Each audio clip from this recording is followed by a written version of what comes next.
좋은 소식을 전하며 평화를 공포하며 복된 좋은 소식을 가져오며 구원을 공포하며 시온을 향하여 이르기를 내 하나님이 통치하신다 하는 자를 산을 넘는 달이 어찌 그리 아름다운가. 내 파수꾼들의 소리로다.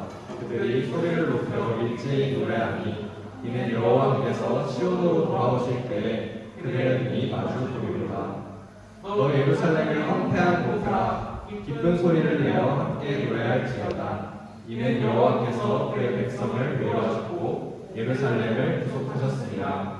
여호와께서 열방의 목전에서 그의 거룩한 팔을 나타내셨으므로 땅끝까지도 모두 우리 하나님의 구원을 보았도다. 너희는 떠날지어다 거기서 나오고 부정한 것을 만지지 말지어다. 그 가운데에서 나올지어다. 여호와의 기물을 내는 자들이여 스스로 정결하게 할지어다. 여호와께서 너희 앞에서 행하시며 이스라엘의 하나님이 너희 뒤에서 호위하시리니 너희가 황급히 나오지 아니하며 도망하듯 다니지 아니하리라. 아멘. 네, 제가 조일 2018년부터 시작을 했으니까 이제 한 4년, 5년 정도 조일을 했는데 오늘 처음 이렇게 말씀을 전하게 되었습니다. 그래서 제가 오늘 말씀을 전하면서 공동체와 어떤 이야기를 나누면 좋을까 정말 고민을 많이 했는데요. 처음에는 이제 저만 할 수 있는 얘기를 하면 어떨까, 다른 사람들은 못하는 얘기들, 그런 생각을 해서 회사에서 그리스도인으로 사는 법 이런 거를 할까, 아니면은 대표를 했을 때 어떤 그런 경험들을 간증을 해볼까, 뭐 이런 생각들도 했었습니다. 하지만 오늘 이 시간 여러분과 함께 나누고 싶은 말씀은 복음이란 무엇인가에 대한 얘기를 함께 얘기해보고자 합니다. 혹시 오늘 말씀을 듣고 마음에 들지 않거나 아니면 더 궁금한 게 생기거나 아니면 좀 부족함이 있다고 생각이 드시면 11월에 있는 복음 캠프에 꼭 참석을 하셔서 정말 복음이 무엇인지 더 자세히 알아가셨으면 좋겠습니다. 여러분은 복음이 뭐라고 생각하시나요? 자, 말씀 시작하기 전에 한번 옆에 계신 분들과 2명, 3명 짝지어가지고 1분에서 2분 정도 이 복음에 대한 생각을 나눠봤으면 좋겠습니다.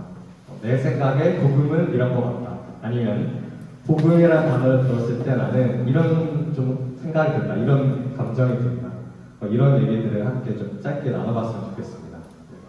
1, 2분 정도.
한 분이 흘러가셔서 여러분이 정말 정말 복음에 대해서 할 얘기가 많다라는 것을 제가 느꼈습니다. 우리가 복음이라고 말할 때는 정말 그 안에 정말 많은 의미를 담고 그 얘기를 하고 또 정말 여러 가지 주제들을 담아서 그 얘기를 합니다. 하지만 오늘은 우리가 함께 읽은 이 이사야 52장의 시선으로 함께 복음을 얘기해 보겠습니다. 지금 이 이사야 52장은 조금 불리나요? 지금 이사야 52장은 한 성을 배경으로 하고 있습니다. 그 성의 이름은 우리가 이미 잘 알고 있는 예루살렘 혹은 시온이라고도 부르고 있는데 예루살렘이라는 성이고 지금 구절을 보면은 그 성이 황폐하다라고 말을 하고 있습니다. 이 이사야 후반부는 포로기를 경험한 이스라엘의 이야기가 담겨져 있습니다. 그래서 지금 이 본문 속에 이스라엘 백성들은 바벨론에 의해서 나라가 멸망당했고 성전이 무너졌고 죽음을 경험했고 억압을 경험한 자들입니다. 지금 그들은 성 안에 갇혀 있어서 굉장히 슬퍼하고 있고 비통해하고 있고 절망해하고 있을지도 모르는 상황에 처해져 있습니다. 성경에 적혀져 있지는 않지만 그들은 아마 지금 이렇게 질문하고 있을지도 모르겠습니다. 우리는 이 온 세상을 창조하신 하나님의 백성이라고 했었는데 왜 우리가 지금 이렇게 되어 있는가? 정말 하나님이 계시는가? 정말 우리에게 소망이라는 게 있는가? 이런 질문을 하고 있을지도 모르겠습니다. 지금 이런 상황에서 오늘 본문이 시작합니다. 실제로 보면은 이제 한 사람이 산을 넘어옵니다. 이 실제로 보면은 이 산을 넘어오는 사람이 좋은 소식을 전하고 복된 소식을 가져오고 구원을 공포한다라고 말하고 있습니다. 이 좋은 소식이라는 말을 우리가 두 글자로 줄이면 복음입니다. 지금 이스라엘에 복음을 전하러 온 사람이 산을 넘고 온 겁니다. 그리고 그가 전한 복음은 이 한 문장이었습니다. 내 하나님이 통치하신다. 이 복음을 전하는 사람은 예루살렘에 있는 이들에게 기뻐하고 노래하고 기뻐하고 노래하라고 선포합니다. 하나님께서 그들을 위로하셨고 예루살렘을 구하였다고 말합니다.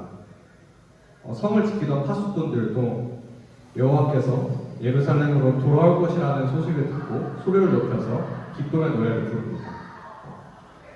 이게 오늘 본문의 이야기입니다. 이 본문은 복음을 한 문장으로 요약을 하는 거죠. 복음은 우리 하나님께서 온 세상을 다스리신다는 소식이고 이것은 우리에게 기쁜 소식이다. 사실 성경에서 이 복음이라는 단어를 명시적으로 표현할 때에는 언제나 왕권이라는 맥락 그리고 통치라는 맥락에서 이 복음이라는 단어를 썼습니다. 우리가 함께 마가복음 1장 1절을 읽어보겠습니다. 마가복음 1장 1절 짧으니까 함께 읽겠습니다. 시작. 하나님의 아들 예수 그리스도의 복음의 시작이라. 1장 1절이니까 이건 마가복음이 이제 시작하는 문장이죠. 마가복음은 왜 이렇게 글을 시작했을까 생각을 했을 때 그냥 마가복음이 시작하는 거니까 그리스도의 복음이 시작했다 이렇게 쓸 수도 있었겠죠. 하지만 그것보다 조금 더 좀 깊은 의미가 있습니다. 제가 이 로마의 황제였던 아우구스투스라는 황제의 생일을 설명하는 어떤 한 로마의 비문의 문장을 읽어드리겠습니다. 그러나 신의 생일은 그로 말미암아 세상을 위한 복음의 시작이었다. 이 문장이 아우구스투스의 생일을 축하하는 데 쓰였던 문장입니다. 굉장히 비슷하죠. 하나님의 아들 예수 그리스도의 복음의 시작이라. 신의 생일은 그로 말미암아 세상을 위한 복음의 시작이었다. 이 복음이라는 단어도 유한겔리온이라는 정확히 같은 단어를 썼습니다. 그러니까 이 당시에 복음이라는 단어는 왕위를 계승하는 사람이 출생했다는 소식, 아니면 새 황제가 즉위했다는 소식, 이런 것들을 말할 때 사용하던 단어였습니다. 그렇다면 이 당시에 마가복음을 읽었던 로마 문화 속에 있었던 사람들은 이 문장이 이렇게 들렸을 겁니다. 하나님의 아들인 예수 그리스도께서 왕이 되셔서 우리를 다스리신다는 이야기가 이제 시작되었다. 이렇게 들렸을 겁니다. 이처럼 구약을 보든 신약을 보든 복음이라는 단어는 왕권에 대한 이야기이고 통치에 대한 이야기입니다. 그러나 여기에서 우리가 여러 좀 남아있는 문제들이 있습니다. 누군가 이렇게 질문할 수 있는 거죠. 정말로 하나님이 통치하시는 게 맞는가? 정말로 하나님이 우리 삶과 이 세상을 다스리시는 게 맞는가? 또 누군가는 이렇게 질문할 수도 있겠습니다. 이 복음이라는 것이 복된 소식, 직역하면 기쁜 소식이라는 건데 과연 우리가 이 소식을 기뻐하냐라는 거죠. 하나님이 우리를 다스리십니다. 여러분 기쁘십니까? 이렇게 안 알려주셨네요. 복음이 정말로 저와 여러분에게 기쁜 소식이 됩니까? 저는 오늘 이 질문을 가지고 여러분과 함께 이야기를 나누고 싶습니다. 이 질문에 대한 답을 찾기 위해서는 우리가 노아의 이야기를 봐야 합니다. 네. 창세기 8장 20절에서 22절로 가겠습니다. 저는 다 복사 붙여넣기 하기 때문에 찾을 필요가 없습니다. 창세기 8장 20절에서 22절. 이거는 번역이가 읽어주겠습니다.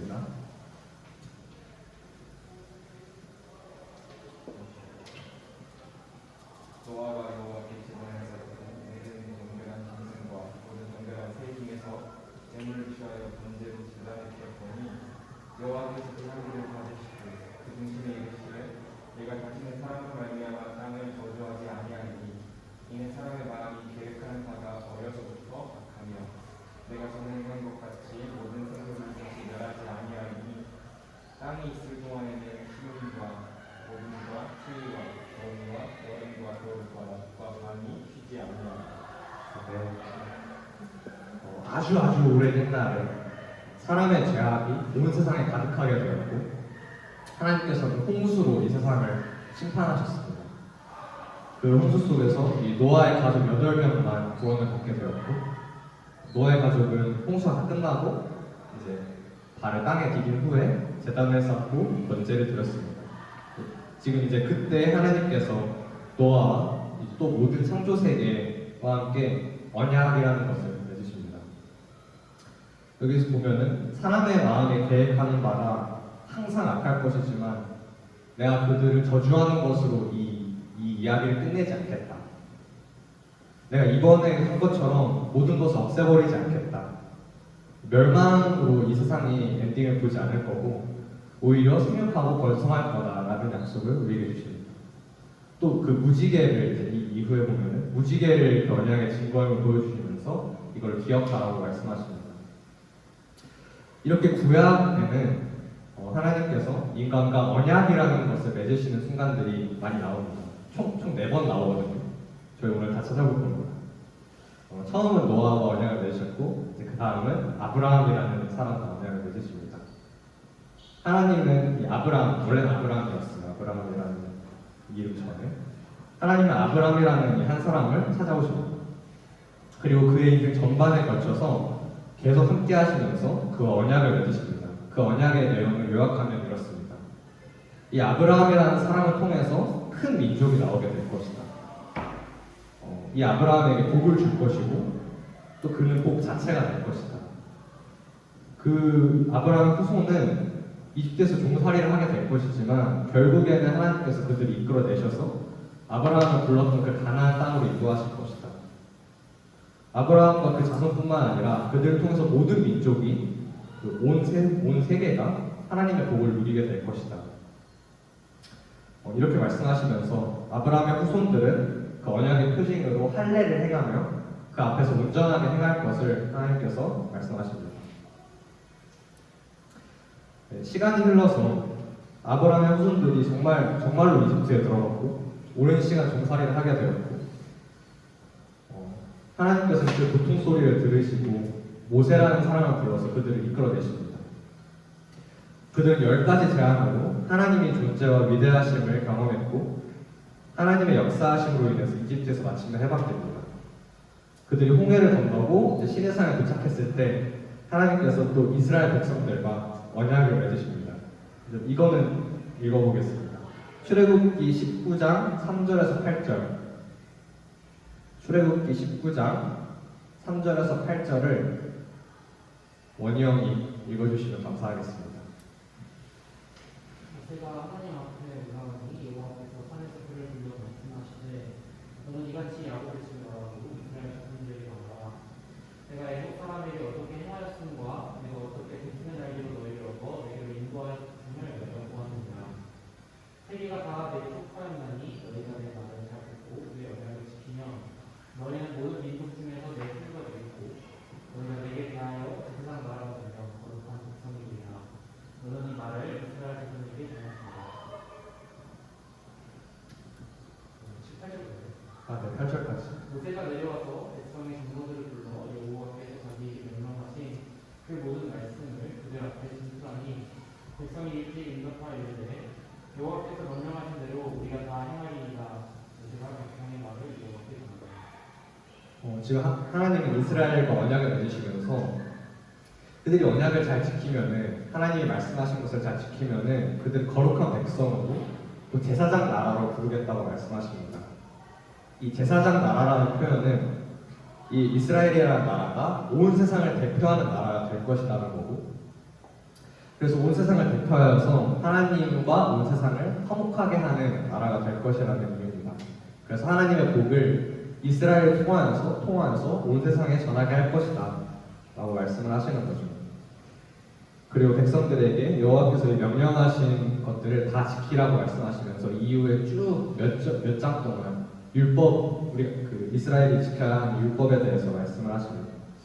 그리고 백성들은 8절에 보면은 우리가 다 행할 것이다 라고 한 목소리로 화답을 합니다. 또 시간이 지나서 그들이 이제 가나안 땅에 도착했고 정착을 했고, 또 시간이 지나서 이제 이스라엘 왕국이 세워집니다. 첫 번째 왕이었던 사울을 이어서 다윗이라는 사람이 왕위에 오르게 되고, 다윗이 언젠가는 하나님께 성전을 지어드리려고 하지만 하나님이 성전을 짓겠다라는 그 말에서 대답으로 다윗과 또 다른 언약을 맺으십니다. 사무엘하 7장 12절에서 16절인데요. 이건 제가 읽겠습니다. 내 수완이 차서 내 조상들과 함께 누울 때가 내가 내 몸에서 내 수완이 차서 내 조상들과 함께 누울 때에 내가 내 몸에서 날 내 씨를 내 뒤에 세워 그의 나라를 견고하게 하리라. 그는 내 이름을 위하여 집을 건축할 것이요 나는 그의 나라 왕위를 영원히 견고하게 하리라. 나는 그에게 아버지가 되고 그는 내게 아들이 되리니 그가 만일 죄를 범하면 내가 사랑의 내와 인생의 직직으로 징계하려니와 내가 내 앞에 물러나게 한 사울에게서 내 은총을 빼앗은 것처럼 그에게서 빼앗지는 아니하리라. 내 집과 내 나라가 내 앞에서 영원히 보존되고 내 왕위가 영원히 견고하리라 하셨다. 하나님이 지금 다윗과 맺은 언약은 그 내용이 이렇습니다. 다윗의 자손이 다윗 뒤에 있을 것인데 그가 그의 나라를 견고하게 할 것이고, 그가 하나님을 위한 집을 지을 것이고, 하나님은 그의 왕위를 영원히 견고하게 할 것이다. 하나님은 그의 아버지가 될 것이고 그는 하나님의 아들이 될 것이고, 다윗과 다윗의 후손들도 이스라엘의 백성이기 때문에 똑같이 죄를 짓지 않고 율법을 신실하게 지키는 것이 동일하게 요구됩니다. 저희가 이 굉장히 지루하고 재미없는 시간을 거쳐서 언약에 대해서 살펴봤습니다. 하나님께서 이 이스라엘에게 주신 언약의 내용이 어떤 내용이었죠? 하나님은 지금 이 땅에 하나님의 나라를 세우겠다고 하는 어떤 계획을 지금 말씀하고 계신 겁니다. 하나님과 언약을 맺는 그들이 신실하게 하나님과 올바른 관계를 맺고 그분에게 순종하고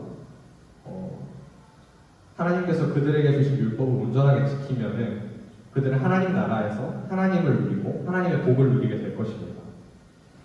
또한 그들이 하나님이 주시는 복의 근원이 되어서 그들뿐만 아니라 하나님을 모르던 다른 열방, 이제 온 세상의 사람들이 이스라엘을 통해서 하나님을 알게 되고 하나님 나라의 백성이 되는 통로가 될 것이다 라는 하나님의 계획, 이 세상을 통치하고자 하신 하나님의 계획을 언약을 통해서 말씀하고 계십니다. 하나님은 결국 신실하게 하나님께서 하겠다고 하신 것들을 다 지키십니다. 소망이 없어 보이는 아브라함을 통해서 민족을 세우셨고 그들을 이집트에서 이끌어내셔서 가나안으로 인도하셨고 이스라엘이라는 나라를 세우셨습니다. 하나님이 이스라엘과 맺은 언약을 보면은 저는 이 언약을 보면 우리가 복음을 기뻐할 수 있을 것이라고 생각을 합니다. 이 세상을 다스리시는 분이 우리가 약속을 맺었는데 일단 그 내용이 너무 파격적이고 굉장히 좋은 조건이죠. 참 놀랍습니다. 그리고 그 약속을 하신 하나님이 정말 신실하신 분이어서 약속하신 것을 다 하나도 빠짐없이 이행하셨고 또 끝까지 신실하게 지킬 것이다라고 약속을 하십니다. 하나님이 신실하시다라는 사실에 또 은혜가 넘치신다는 사실에 우리가 복음을 기뻐할 수 있습니다. 하나님은 근데 그렇게 신실하게 약속을 지키셨는데 인간은 그렇지 못했습니다. 오히려 인간은 어떻게 보면 지속적으로 실패하고 지속적으로 불순종하고 지속적으로 그 언약을 지키는데 실패합니다. 처음에 입을 모아서 이 언약을 지키고 이것을 다 하겠다라고 말했던 이스라엘은 바로 율법이 주어진 직후에 금송아지를 짓고 이게 우리를 인도한 하나님이야 라고 말을 하면서 그들은 십계명을 받자마자 바로 십계명을 어기는 일을 하게 됩니다. 그들이 가나안에 들어간 이후에도 이제 크게 다르지가 않습니다. 저희가 저번 학기 동안 이 뒤에 계신 호중 간사님께서 전해주신 사사기 말씀을 생각해보면 바로 쉽게 알 수 있을 겁니다.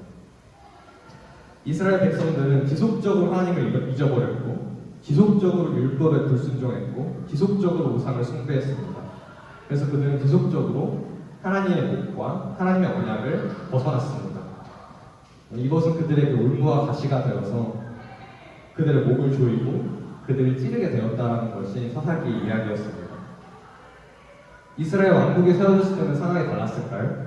아니, 사실 상황은 크게 다르지 않았습니다. 하나님은 다윗의 자손이 언약을 신실하게 행하면 그 왕위를 굳건하게 하실 것이라고 약속하셨습니다. 그리고 그가 하나님의 집을 지을 거라고 약속하셨습니다. 실제로 다윗의 아들인 솔로몬을 볼까요? 그는 실제로 하나님의 성전을 지었습니다. 성경을 보면. 그렇기 때문에 겉보기에 이 다윗을 통해 맺어진 언약이 솔로몬을 통해서 성취되는 것처럼 보이기도 합니다. 하지만 이 솔로몬이라는 인물은 율법을 지키는 것에 대해서 또 하나님의 뜻대로 사는 것에 대해서는 완전히 실패한 사람입니다. 그는 하나님을 신실하게 섬기기보다는 우상을 섬긴 사람이었고 정의와 공의로 통치를 하기보다는 백성을 착취하여서 그 왕권을 강화하려고 했던 사람이었습니다.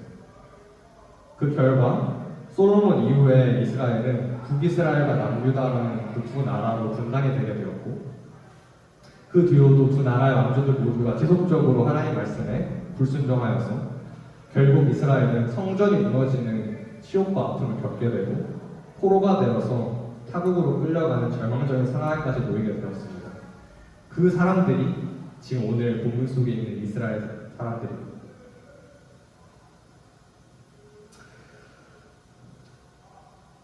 하나님은 우리에게 복된 언약을 주셨는데 그리고 하나님은 신실하게 그 약속들을 지키셨는데 그 약속을 함께한 이스라엘은 지속적으로 그 약속을 벗어났습니다. 이렇게만 보면 하나님의 언약이 실패한 것처럼 보이기도 하고 또 온전하게 이루어지지 않은 것처럼 보이기도 합니다. 하지만 하나님께서는 그들이 포로로 끌려갔을 때 그 시기의 예언자들의 입을 통해서 지금까지의 이 언약들을 이루면서도 또 사뭇 다른 새로운 언약을 미리 제시하십니다. 예레미야 31장 31절에서 34절을 영찬이 형이 읽어주면 감사하겠습니다. 예레미야 31장 31절에서 34절입니다.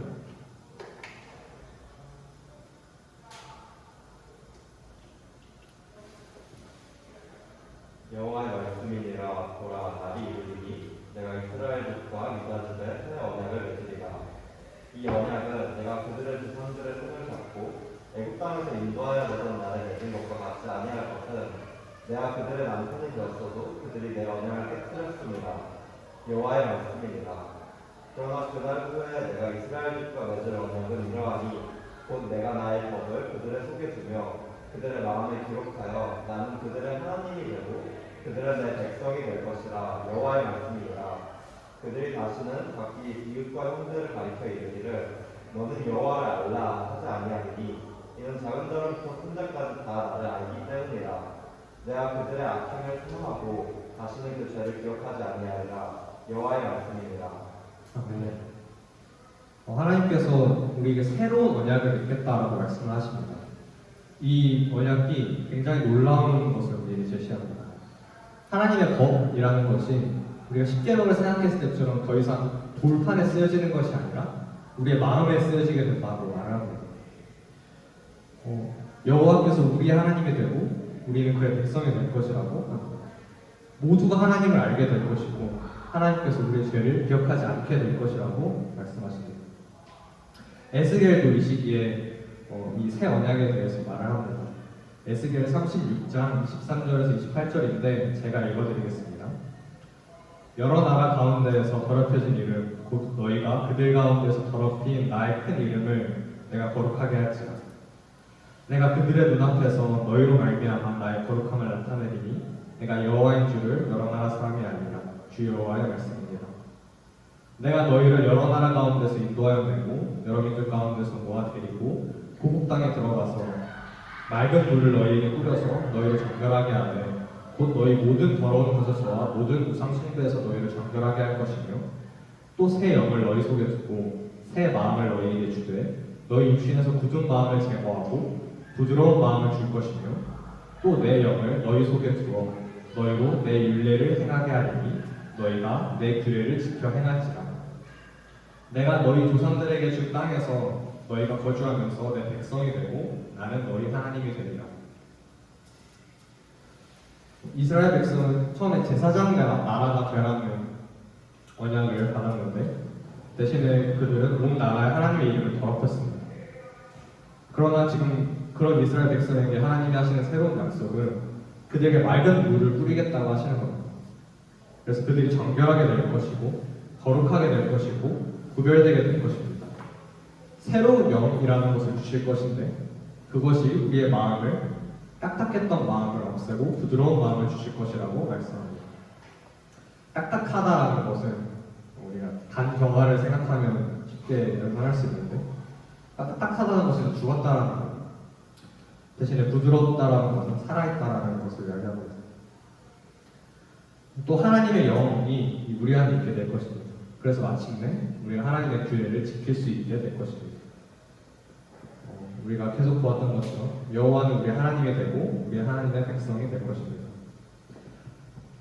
정말 하나님의 다스리심을 우리가 경험하게 될 것이다 라는 복음이 선포가 된 것입니다. 네. 그리고 또 시간이 흘러서 시간이 굉장히 많이 흘렀어요. 시간이 흘러서 예수라는 청년이 등장합니다.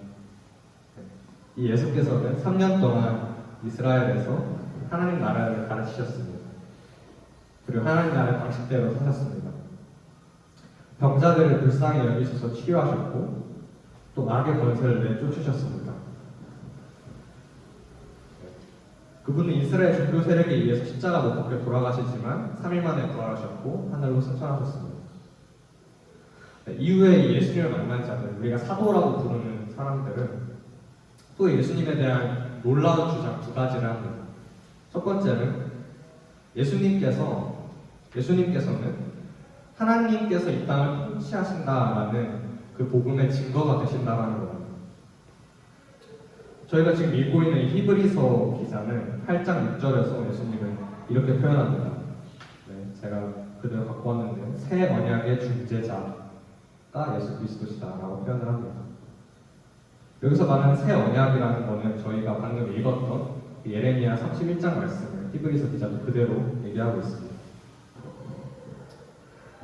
히브리서 기자는 예수께서 휘장을 찢어서 우리에게 새로운 생명의 길을 열어주셨다라고 말을 합니다. 그리고 예수님께서 찢으셨다는 그 휘장은 예수님의 육체의 자기 자신이라고 설명을 합니다. 그리고 우리는 예수님의 피를 힘입어서 담대하게 지성소로, 즉 하나님께로 나아갈 수 있게 되었다라고 말합니다. 이스라엘로 대표되는 인간은 하나님의 관계를 올바르게 유지하는데 항상 실패했고 우리의 담대함을 잃게 되었습니다. 그러나 우리는 예수님이라는 분을 통해서 담대함을 가지고 확신을 가지고 하나님과 올바른 관계를 회복할 수 있게 되었다. 그리고 새 언약이 우리에게 이루어질 수 있게 되었다라고 히브리서는 설명하고 있습니다.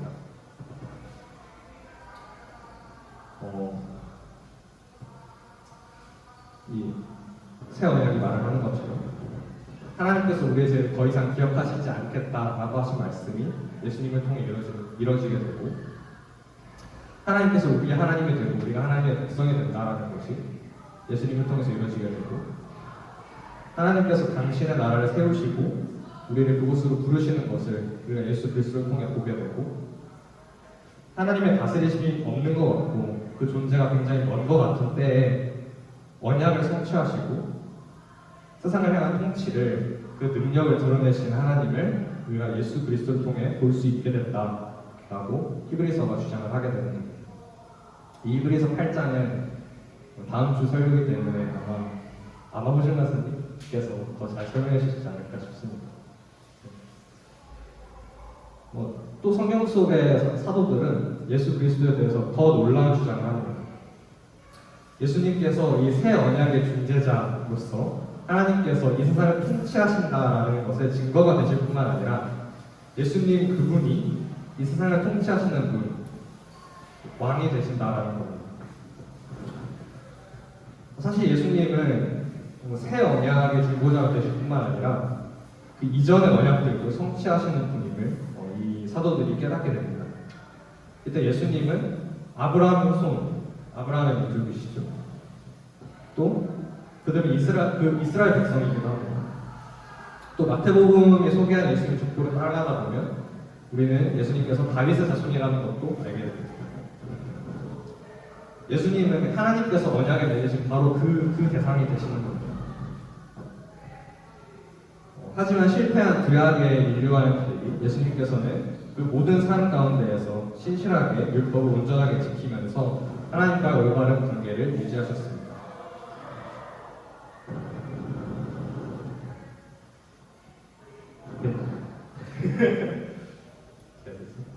네. 그리고 인류의 대제사장으로서 예수님을 통해 온 인류가 하나님과 올바른 관계를 회복하고 또 복을 얻는 통로가 되십니다. 또 언약이 얘기했던 것처럼 하나님이 세우신 왕이 되셔서 영원히 그 왕위를 견고하게 유지할 분이 되십니다. 언약뿐만 아니라 성경 곳곳을 보면은 예수님을 왕으로 묘사하는 표현들이 많습니다. 이사야에도 이 본문 이후에 쭉 그렇고요. 요한계시록도 그렇고요. 복음서에서는 어떨까요? 왕이신 예수님이 가장 잘 묘사되는 부분이 어디일까요? 역설적으로 예수님이 십자가에 달리시는 그 순간이 예수님의 왕되심을 보게 되는 순간입니다. 복음서가 예수님의 십자가를 묘사하는 방식은 굉장히 의도적입니다. 마가복음을 보면 군인들은 예수를 데리고 뜰 안으로 데려가서 예수님에게 자색 옷을 입힙니다. 그리고 가시나무로 만든 관을 씌웁니다. 그리고 그를 유대인의 왕이라고 칭하면서 경례를 합니다. 물론 로마 군인들은 이것을 모욕의 의미로, 희롱의 의미로 했겠지만 이 마가복음을 읽는 사람들은 왕의 대관식을 그 이미지를 보게 될 것입니다. 세상의 왕들의 대관식은 찬란하고 우아하지만 예수님의 대관식은 치욕스러워 보입니다. 세상의 왕들은 군림하여 왕자에 앉지만 예수님은 아무 죄 없이 십자가에 달리십니다. 고난을 당하시고 십자가에 달리시는 이 일이 우리가 잘 이해되지는 않지만 예수님께서 왕위에 오르시는 방식이라고 성경은 이야기하고 있는 것입니다. 예수님께서 숨을 거두실 때 한 백부장이 엄청난 고백을 합니다. 마가복음 15장 37절에서 39절인데요. 이거는 해수가 혹시 읽어줄 수 있나요? 마가복음 15장 37절에서 39절입니다.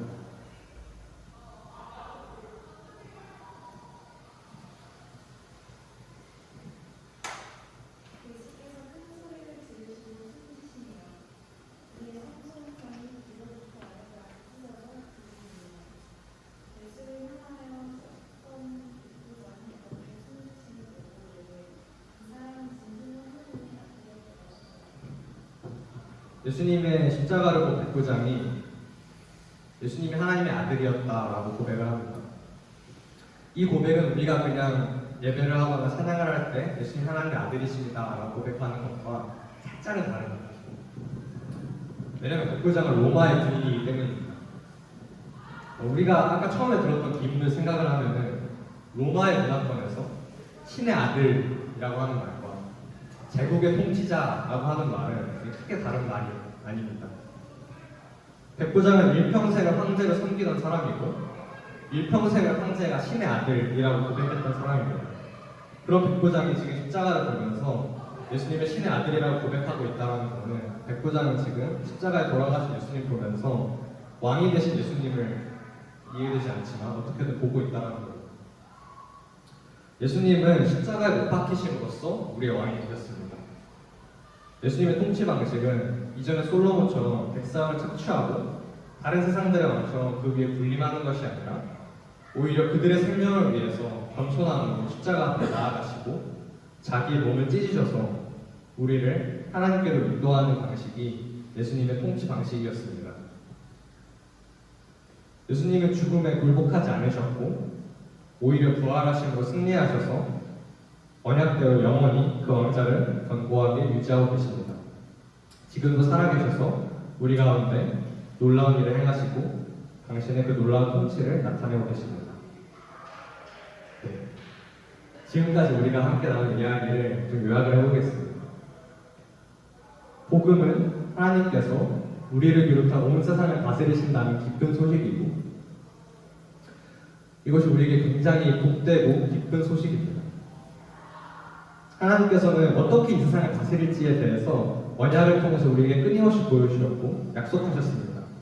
이스라엘이라는 대표 나라를 세우셨고 그들이 하나님께 신실하고 율법을 지키면은 그들을 통해서 하나님의 복을, 하나님의 평화를, 하나님의 사랑과 공의와 정의를 온 세상에 나타내시겠다고 그렇게 온 세상을 다스리시겠다고 약속을 하셨습니다. 그러나 그 약속은 다른 때가 아니라 예수님을 통해서 이루어졌습니다. 예수님께서는 율법을 지키시고 예언을 성취하심으로써 모든 언약을 이루신 분입니다. 그 언약을 성취하심으로써 예수님께서는 하나님이 정말로 세상을 다스리고 계시다라는 증거가 되셨습니다. 그리고 더 나아가서 예수님께서는 온 세상을 다스리시는 그 왕 자체가 되셨습니다. 예수님의 통치 방식은 하늘을 위해서 군림하셔가지고 착취하는 방식으로 통치하시는 것도 아니었고 이 세상을 만든 다음에 그냥 나 몰라라 했던 방식도 아니었고 이 땅 가운데 인간으로 오셔서 우리와 함께 살고 우리와 함께 죽으시기로 선택하셨습니다. 그리고 성경은 이것이 하나님께서 우리를 통치하는 방식이라고 설명하고 있습니다. 예수님의 통치 아래에서 우리는 하나님의 복을 누리는 구원을 얻을 수 있고 이것이 우리의 복음입니다. 오늘 본문의 9절, 10절처럼 우리가 하나님 나라 아래에서 우리가 위로를 얻을 수 있게 되고 구원을 얻을 수 있게 되고 하나님의 승리에 동참하는 영광을 얻게 되었습니다. 이것이 언약과 그것을 성취하신 예수님을 통해 우리에게 보여주시는 복음이고 기쁜 소식입니다. 그러나 국어에서 그러나가 나오면 항상 세모를 치라고 배웠습니다. 갑자기 기억이 나네요. 그러나 복음의 메시지는 이것으로 끝나지 않습니다. 저희가 처음에 함께 읽었던 11절, 이사야 본문의 11절을 다 같이 읽겠습니다. 이사야 52장 11절입니다. 시작. 너희는 떠날지어다 거기서 나오고 부정한 것을 만지지 말지어다. 그 가운데에서 나올지어다. 여호와의 기구를 매는 자들이여 스스로 정결하게 할지어다.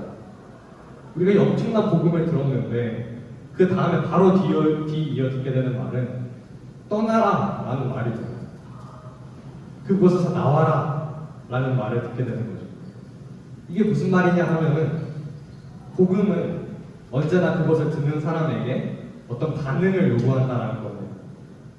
그리고 이것은 굉장히 중요한 일이에요. 마가복음 1장 14에서 15절을 제가 읽어드리겠습니다. 요한이 잡힌 후 예수께서 갈릴리에 오셔서 하나님의 복음을 전파하며 이르시되 때가 찼고 하나님의 나라가 가까이 왔으니 회개하고 복음을 믿으라 하시더라. 예수님께서 복음을 선포하실 때도 마찬가지였습니다. 예수님께서 처음 갈릴리에 오셔서 처음으로 하신 말씀이 바로 이 말씀입니다. 때가 찼다. 하나님 나라가 가까이 왔다. 복음을 말씀하신 거죠. 그리고 나서 바로 하시는 말씀이 회개하라 라는 말씀이십니다. 회개하라라는 말은 그냥 우리가 지었던 죄에 대해서 후회하고 죄책감을 가지라라는 말이 아닙니다. 이거는 원어를 그대로 살리면 생각을 다르게 해라. 어디론가부터 돌아서라라는 의미에 오히려 더 가깝습니다. 이 얘기는 오늘 이사야 본문으로 말하면 너희는 떠날지어다 그곳에서 나올지어다 라는 말씀인 것입니다. 매트릭스로 얘기하면 빨간 약을 먹으라라는 이야기이고 트루먼쇼로 얘기를 하면 그 스테이지에서 나오라는 얘기가 되는 거죠. 복음이 주는 메시지는 복음이란 그냥 우리가 듣고 동의하는 어떤 무언가가 아니라 우리 분명한 삶에서의 변화를 요구하는 무언가라는 거죠. 성경을 보게 되면은 더 나아가서 복음이 우리에게 요구하는 이 반응이라는 것이 단순히 하면 더 좋은 무언가가 아니라 우리가 이 복음을 듣는 순간 우리의 반응으로 인해서 우리가 빛에 속하는지 아니면 어둠에 속하는지가 극명하게 나뉜다라고 성경은 얘기를 하고 있습니다. 고린도전서에 십자가의 도가 멸망하는 자들에게는 미련한 것이요 구원을 받는 우리에게는 하나님의 능력이다라는 말씀이 있습니다. 이걸 다르게 얘기하면은 십자가로 선포하는 복음을 미련하다라고 반응을 하는 사람들은 멸망하는 자가 된다는 것이고 이걸 하나님의 능력이다라고 여기는 자들은 구원의 길로 가게 된다는 말입니다.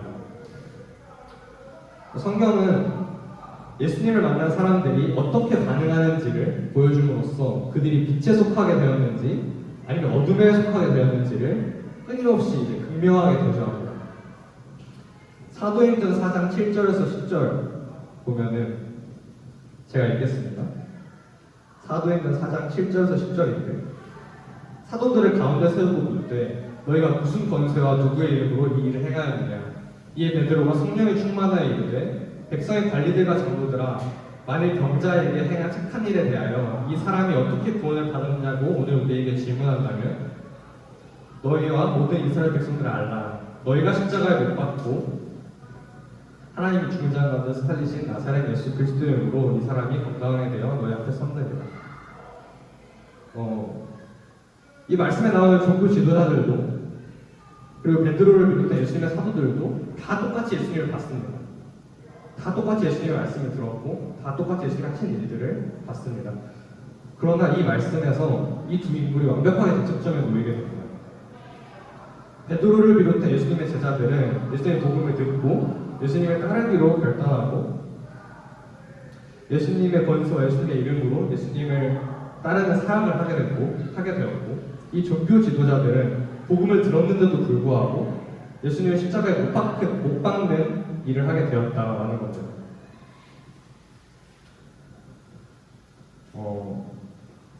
우리가 누가복음 14장을 또 같이 봤으면 좋겠는데요. 누가복음 14장 27절입니다. 민석이가 읽어주겠어요? 누구든지 자기 십자가를 지고 나를 따르지 않는다고 그 위에 제사하는 그 위에 그 아래 33절에서 35절도 읽어주세요. 이와 같이 너희 중에 누구든지 자기의 모든 소유를 버리지 아니하면 너희의 제사가 되지 못하리라. 소금이 좋은 것이나 소금도 만일 그 맛을 잃으면 무엇으로 써야 하리요. 땅에도 걸음에도 쓸데없어 내 버리느니라. 들을 귀가 있는 자들은 들을지어다. 아멘. 예수님은 자기 십자가를 지고 나를 따르지 않는 자는 제자가 될 수 없다 라고 말씀하고 계십니다. 그리고 누구든지 자기 모든 소유를 버리지 아니하면 제자가 되지 못할 거다 라고 말씀을 하십니다. 그러면서 바로 소금에 대한 비유를 하십니다. 소금 중에 맛이 있는 소금이 있고 맛이 없는 소금이 있다는 겁니다. 우리가 먹는 소금은 다 맛이 있는 소금이죠. 근데 그거는 뭐 사실 소금이라는 게 어떻게 맛이 있고 맛이 없을 수가 있냐라고 생각을 할 수 있는데 이 당시 정제 기술이 우리보다 부족했기 때문에 이 사람들이 구매하는 소금에는 진짜 NaCl이 있고 가짜 NaCl이 아닌 다른 불순물들이 있는 겁니다. 그러니까 소금처럼 보이지만 소금이 아닌 것들이 있다는 거예요. 그것들은 맛이 나지 않습니다. 그리고 그런 소금들은 버려지게 됩니다. 소금이 아니기 때문입니다. 이 소금 비유가 우리에게 말하는 것은 복음 앞에서도 우리가 맛이 있는 소금과 맛이 없는 소금으로 나뉜다는 겁니다. 맛이라는 것은 우리가 복음 앞에서 십자가를 지는 반응을 하냐라는 말입니다. 십자가를 진다라는 것은 백성인 우리가 왕이신 예수 그리스도를 따라가냐라는 말인 거죠. 예수님께서 가신 길이 십자가의 길이니까요. 이 십자가의 길을 걷는다는 것은 정말 삶에 큰 변화를 주는 거고 이 나의 소유를 버릴 만큼 엄청난 일인데 그런 반응을 우리가 하냐라고 질문을 하고 계신 거죠. 사랑하는 교회 여러분, 우리는 다 복음이 뭔지 한 번쯤은 들어본 사람들입니다. 그렇다면 우리는 마땅히 이 복음에 합당하게 반응해야 합니다. 그렇다면 이 복음이 요구하는 합당한 반응이라는 게 뭘까요?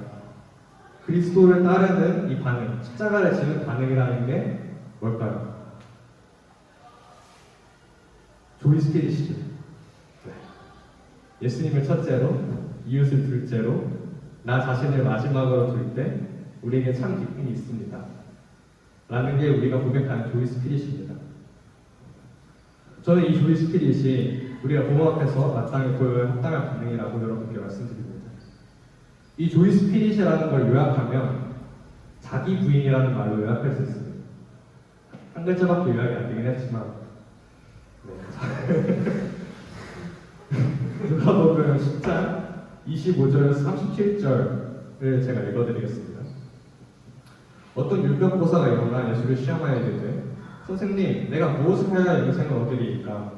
예수께서 이르시되 율법에 무엇이라 기록되었으며 내가 어떻게 읽느냐? 대답하여 이르시되 내 마음을 다하며 목숨을 다하며 힘을 다하며 뜻을 다하여 주 너의 하나님을 사랑하고 또한 내 이웃을 내 자신같이 사랑하라 하는 말이다. 예수께서 이르시되 내 대답이 옳도다. 이를 행하라. 그러면 살리라 하시니 그 사람이 자기를 옳게 보이려고 예수께 여짜오되 그러면 내 이웃이 누구니까? 예수께서 대답하여 이르시되 어떤 사람이 예루살렘에서 여리고로 내려가려다가 강도를 만나매 강도들이 그 옷을 벗기고 때려 거의 죽은 것을 버리고 갔더라. 마침 한 제사장이 그 길로 내려가다가 그를 보고 피하여 지나가고 또 이와 같이 한 레인도 그곳에 이르러 그를 보고 피하여 지나가되 어떤 사마리아 사람이 여행하는 중 거기에 이르러 그를 보고 불쌍히 여겨 가까이 가서 기름과 포도주를 그 상처에 붓고 싸매고 자기 짐승에 태워 주막으로 데리고 와서 돌보아 줍니다. 그 이튿날 그가 주막 주인에게 다나리온 2를 내어주며 이르되 이 사람을 돌보아 주라. 비용이 더 들면 내가 돌아올 때 갚으리라 하였으니 내 생각에는 이 세 사람 중에 누가 강도 만난 자의 이웃이 되겠느냐. 이르되 자비를 베푼 자니이다. 예수께서 이르시되 가서 그 일을 같이 하라 하시니라. 어떤 율법고사가 예수님께 물어보는 거죠. 어떻게 해야 영생을 얻습니까? 그렇게 해서 예수님이 너가 알고 있지 않느냐. 그 율법고사가 이제 얘기를 하죠. 하나님을 사랑하고 이웃을 사랑하는 것이 율법에 써 있는 말입니다. 그럼 그렇게 해라. 라고 예수님께서 말씀하십니다. 그리고 나오는 부분이 정말 재밌습니다. 이 교사 이렇게 물어보는 겁니다. 그러면 내 이웃이 누구입니까? 그리고 이 예수님께서 우리가 너무 잘 알고 있는 선한 사마리아 비유를 이야기를 해주십니다. 그리고 말씀하십니다. 누가 이 강도 만난 자의 이웃이 되었느냐? 그러고 나서 그 율법교사에게 너도 가서 이 사마리아인처럼 하라고 말씀하십니다. 율법교사는 왜 나의 이웃이 누구입니까? 라고 질문을 했을까요? 그 마음속에 아마 이런 마음이 있을지도 모르겠습니다. 누가 나를 사랑하는 것만, 내가 나를 사랑하는 것만큼 내가 사랑할 수 있는 사람이 될 수 있을까? 누가 내가 사랑할 수 있는 범주 안에 속할 수 있고 누가 그 범주 안에 속할 수 없을까? 계산하는 마음이 그 안에 들어있는 겁니다. 사랑을 할지 말지를 여전히 내가 정하고 그 사람을 섬길지 말지를 내가 정하는 거죠. 근데 지금 예수님께서 그 질문을 정반대로 바꾸시는 겁니다. 여기 죽어가는 사람이 한 명 있는데, 도움이 필요한 사람이 한 명 있는데, 너가 그 사람의 이웃이냐? 라는 질문으로 율법교사의 질문을 바꾸시는 겁니다. 이 사람에게 도움을 주는 것이, 이 사람을 사랑하는 것이 나한테 아무런 도움이 안 되고 내가 그렇게 사랑하고 싶지도 않은데 그 사람의 이웃이 되어주는 것이 복음에 대한 합당한 반응이다 라고 예수님께서 말씀하고 계신 겁니다. 이렇게 나를 위해 내가 사랑하는 게 아니라, 삶이 나를 위해 돌아가는 게 아니라 나 자신이 마지막에 주어지는 일, 사랑의 방향성이 달라지는 일, 이게 우리가 고백하고 또 동의한다라고 말하는 조이 스피릿입니다. 하지만 여러분, 우리가 이거 들었을 때 어떤가요?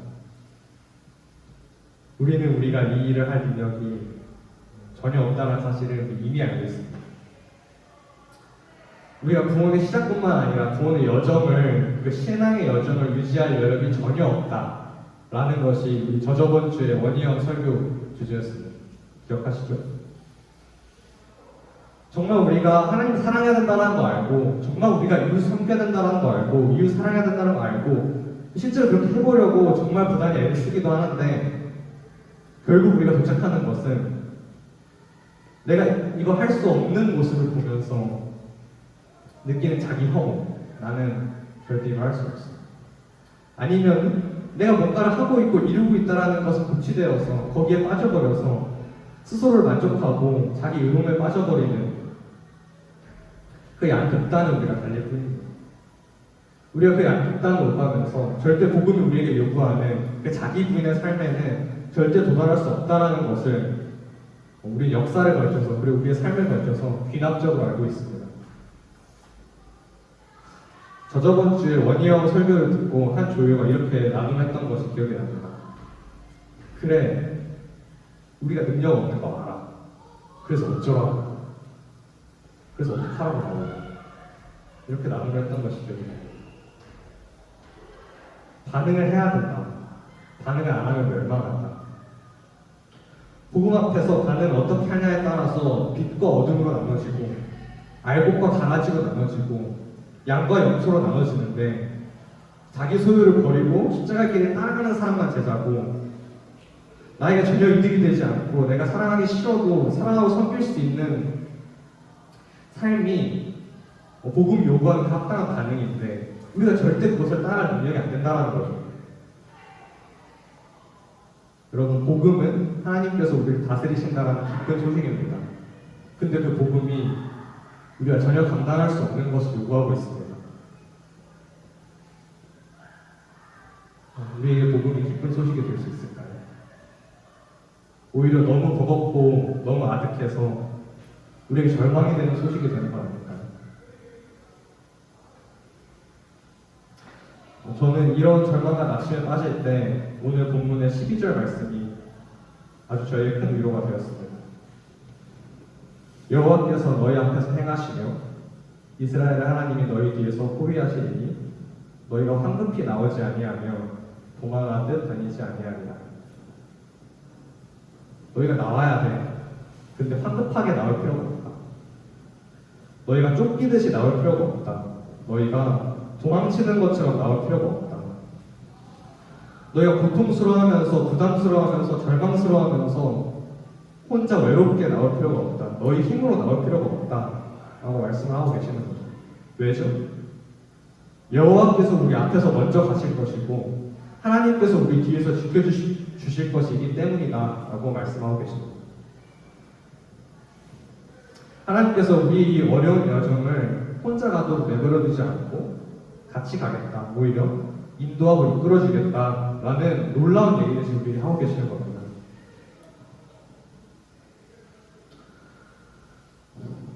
요한복음을 보면 예수님께서 이런 말씀을 하십니다.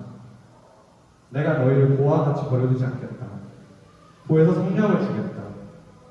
그리고 너희와 항상 함께하겠다. 라고 말씀을 하십니다.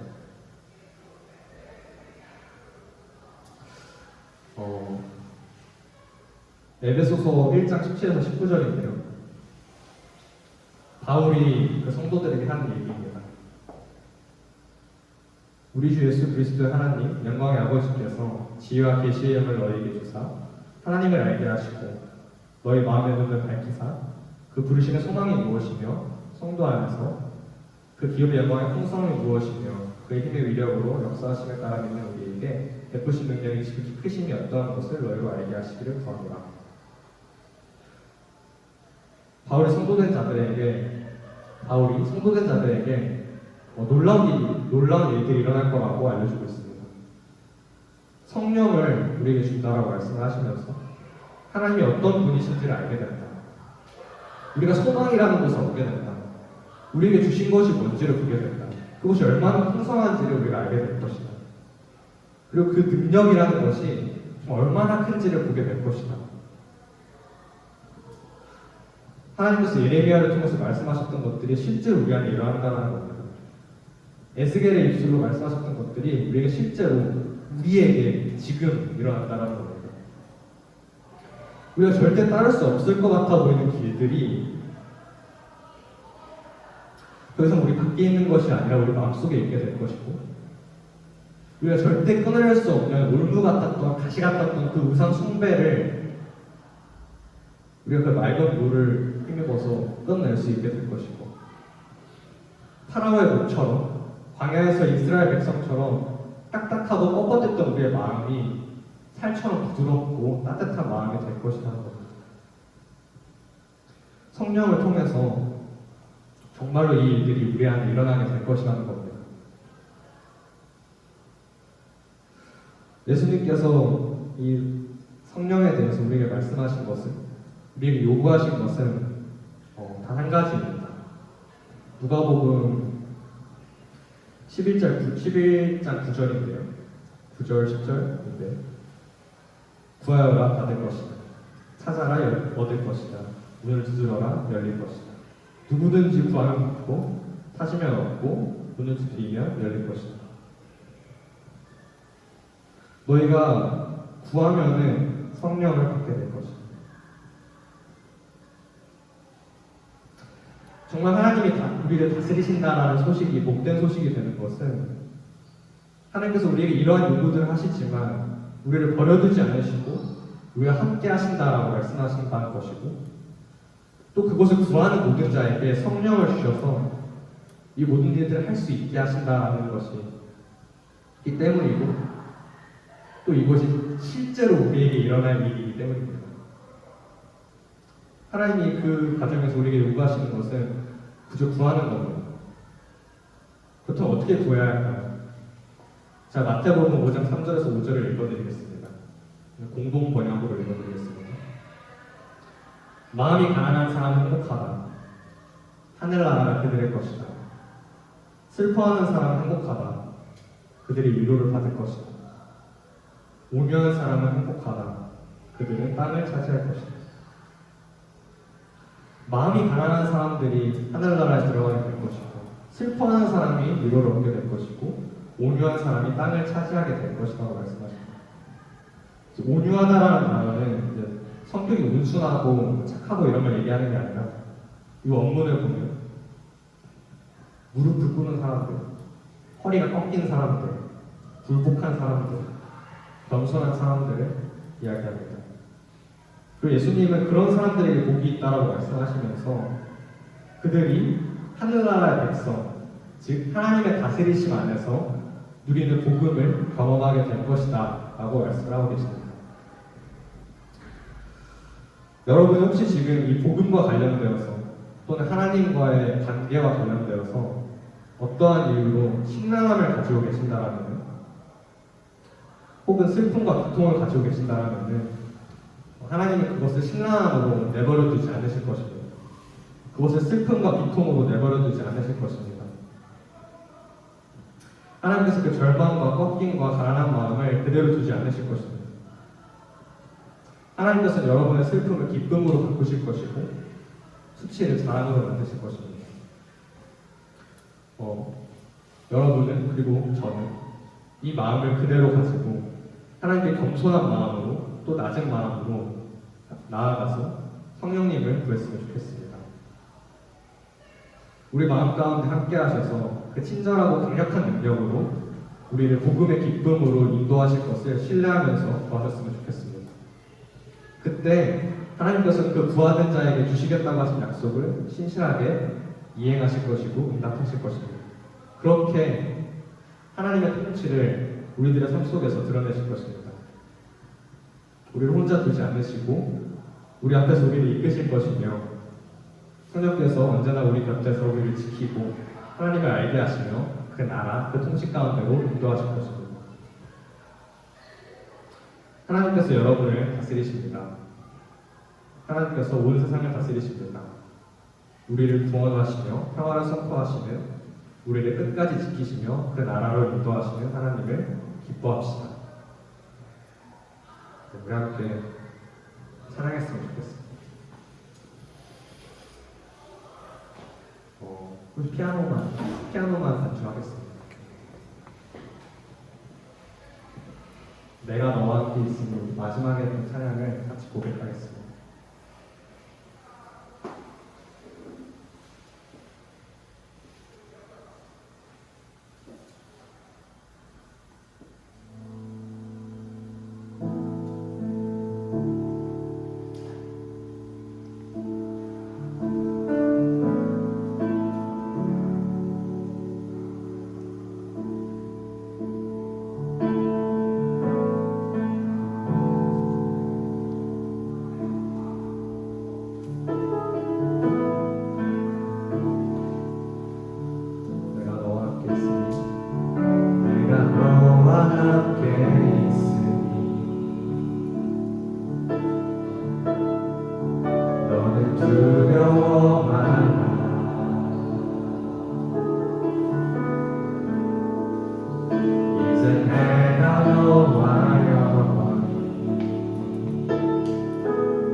복음은 하나님께서 우리를 다스리신다라는 소식입니다. 여러분은 이 복음을 기뻐하고 있습니까? 세상을 지으셨을 때부터 지금까지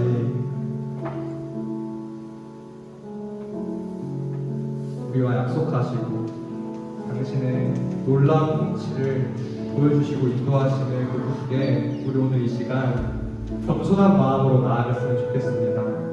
우리가 낮은 마음으로, 허리가 꺾여 있는 마음으로, 슬픈 마음으로, 우리가 가지고 있는 그 마음으로 하나님께 은혜를 구하며 나아갔으면 좋겠습니다.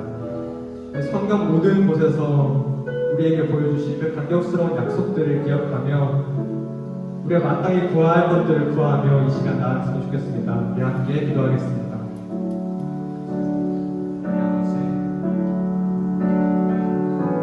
이 시간 당신께 구합니다.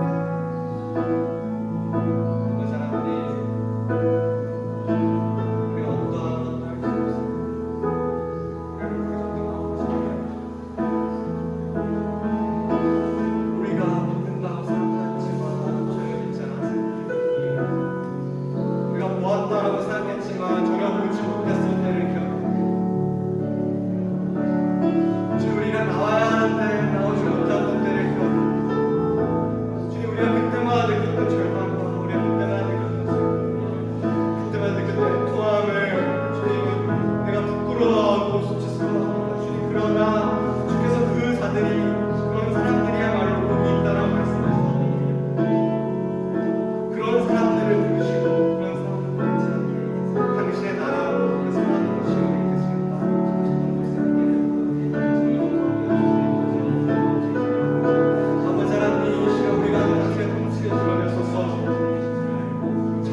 저희가 당신께 겸손하게 나아갈 때에 약속하신 은혜를 우리 가운데 베풀어 주시옵소서. 우리가 하나님이 누구인지를 알게 되고 하나님의 길을 따르게 되고 정말 우리가 숭배했던 우상들로부터 벗어나서 그것들을 끊어내고 온전히 주의 영광스러운 복음의 길에 참여하는 일들을 우리가 보게 하시고 우리 공동체가 보게 해 주시옵소서. 처음부터 끝까지 이 일들을 계획하시고 약속하시고 이루실 주님을 신뢰하며 이 기도를 드립니다. 감사합니다. 사랑의 많으신 예수 그리스도 이름으로 기도합니다.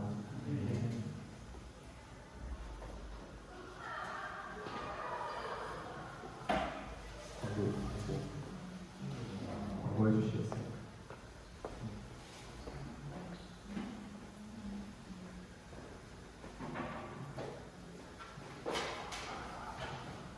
네, 10월 20일 재편에 오신 여러분을 환영합니다.